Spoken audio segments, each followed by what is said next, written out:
নোয়াখালী পৌরসভার ১ নম্বর ওয়ার্ডের নোয়াখালী জেলা কারাগার সংলগ্ন গাড়িওয়ালা চৌধুরীর বাড়ি সড়কে দীর্ঘদিনের ভোগান্তির অবসান ঘটেছে। বছরের পর বছর খানাখন্দ ও বড় বড় গর্তে বেহাল হয়ে থাকা সড়কটি বর্ষা এলেই হাঁটু সমান পানি ও কাদায় তলিয়ে গিয়ে কার্যত চলাচলের অনুপযোগী হয়ে পড়ত। ফলে প্রতিদিনই চরম দুর্ভোগে পড়তেন এলাকাবাসী, শিক্ষার্থী, পথচারী ও অসুস্থ রোগীরা। স্থানীয়দের অভিযোগ, দীর্ঘদিন ধরে জনপ্রতিনিধি ও সংশ্লিষ্ট কর্তৃপক্ষের কাছে একাধিকবার আবেদন জানিয়েও সড়কটির সংস্কারের কোনো কার্যকর উদ্যোগ নেওয়া হয়নি।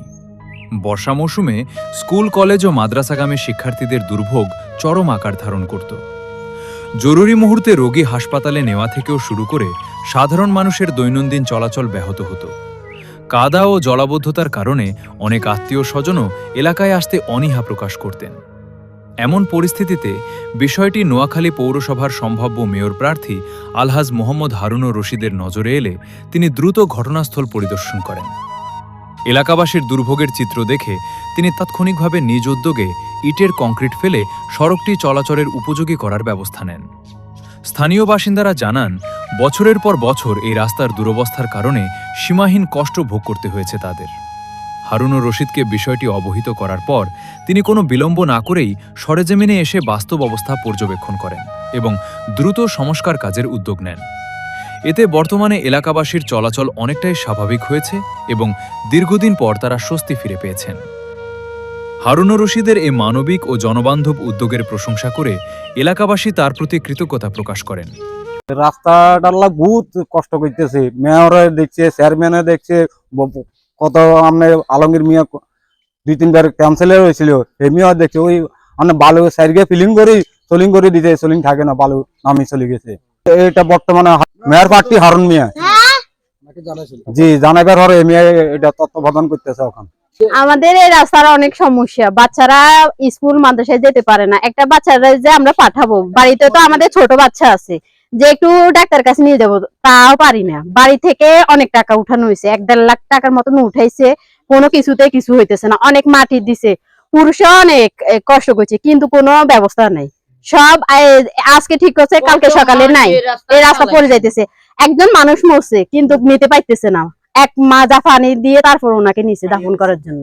এখন হারুন ভাই মেয়র প্রার্থী দাঁড়াবে বর্তমানে, তো ওনার উদ্যোগে আমরা এই সাহায্যটা পাইতেছি। ওনাকে জানানোর পরে উনি যেটা দিতেছে এটাতে আমরা সুখী। আরো যদি উন্নত মানের করে দিত আরো ভালো হইতো। আগে আসলে একবার পুকুর, যখন আমি একবার ছুটি দিয়েছিলাম দেশে, তখন আমার ওই হারুন মিয়ার দুচ্ছি হারুন মিয়া ডাইরেক্ট চলে আসি। এনে আসি বর্ষার সময় উনি মাছাং দিছে, মাছাঙের পর আমি চলে গেছি বাইরে। আমার কিছু করে আপনার কাজ করেন, আমি তো কাজ করে আমি বাড়ি চলে যাবো। ও আপনার বাড়ি থাকেন কেন? আমি কে হ্যাঁ। তখন উনি আমরা এমনি ভালো করেছিনি, কিন্তু আমি যে বাড়ি চলে গেছি মেয়ে জানে না। তো সুতরাং উনার দ্বারা আমার রাস্তাটা হয়েছে। এখন রাস্তাও করে গেছে, ওনার টাইম শেষ হয়ে গেছে। এখন পরিবর্তে যারা আসে 17 বছর, এই 17 বছর আমরা কষ্ট করতেছি। কষ্ট পরে কাল গত পরশু দিন আমি হারুনুল্লাহ কথা বলি, দেখো আমরা তো চলাফেরা করতে পারতেছি না, এই অবস্থা। তখন হারুনুল্লাহ কি লাগবে আপনি আরে করবেন? এই রাস্তা ধরেন ভাঙি একসার হানির হোটেল লাগা একটা সমানে ভাঙি গেছে। মানুষ অনেক কষ্ট করছে, বাইরে অনেক লোক অনেক কষ্ট করছে। খাবার করতে হারে না, বুঝিনি। বাচ্চারা যাইতে কাইতো, দূরে কাইতো, বাচ্চা বলে যাইতে হারে না। বাচ্চা হানি হয়ে গেছে, মানে অনেক ময়লা কাজ রয়ে গেছে এই জায়গাটায়। হারনে জানাই স্যার, হারনে করতেছে দীর্ঘ এটা আর মানে 15-16 বছর আমাদের কোনো রাস্তাই নেই। তেলখানা বাউন্ডারি হয়ে যাবার পরে আমাদের রাস্তাটা পুরো ব্লক। আমরা কোন রকম আইলের মতন বান্ধি ফেনা দিই বুড় বানাইয়া এই রাস্তা চলাফেরা করতেছি। এবং বুড় বানাই আমাদের কোনো অসুস্থ লোক যদি মেডিকেলে যাওয়ার দরকার, আমরা অসুস্থ লোককে এই ফেনার হাতালি করে নিতেছি, আমরা ভিজতেছি। একটা মানুষ মারা গেছে, আমরা রাস্তা খাড়িয়া বাড়িতে পারতে পারি না, আমরা খাড়িয়াটা 1 গিরা পানির ভিতরে খাড়িয়াটা বাড়িতে পাচ্ছি। এরপরে ওই লোকটা আবার রাস্তাতে মাটি দেওয়ার জন্য আমরা খাড়িয়াটা এই পানির ভিতরে দিয়ে খাড়িয়াটা বাইর করে নিছি। এইভাবে আমরা দীর্ঘদিন যাবত অশান্তি ভোগ করতেছি। এগুলা কোনো এমপি বা কোনো চেয়ারম্যান এগুলো মাথা নিয়ে নিচ্ছে, কোনো কাউন্সিলর নিতে বারবার অনেক কাউন্সিলর আইতেছে, রমি কমিশনার আছে, আলমগীর হয়েছে, আমাদের এই রাস্তাটার পরিপূর্ণ কাজ করতেছে না।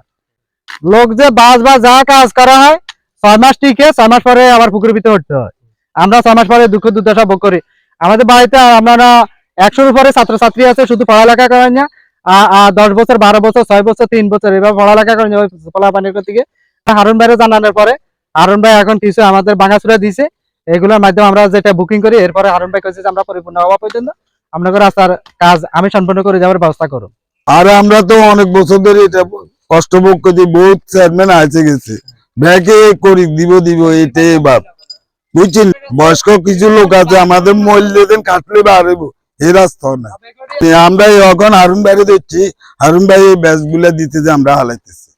একই সঙ্গে তারা আশা প্রকাশ করেন ভবিষ্যতে তিনি নোয়াখালী পৌরসভার মেয়র নির্বাচিত হলে সড়কটি স্থায়ীভাবে সিসি ঢালাই করে নির্মাণ করবেন, যাতে বর্ষা মৌসুমে আর কোনো মানুষকে কাদা পানি ও দুর্ভোগের শিকার হতে না হয়। এলাকাবাসীর ভাষ্য, দীর্ঘদিনের অবহেলিত এই সড়কে দ্রুত ব্যবস্থা গ্রহণ তাদের মধ্যে নতুন আশার সঞ্চার করেছে। তাদের প্রত্যাশা, অস্থায়ী সংস্কারের পাশাপাশি স্থায়ী উন্নয়নের মাধ্যমে সড়কটি আধুনিক ও টেকসই রূপ পাবে।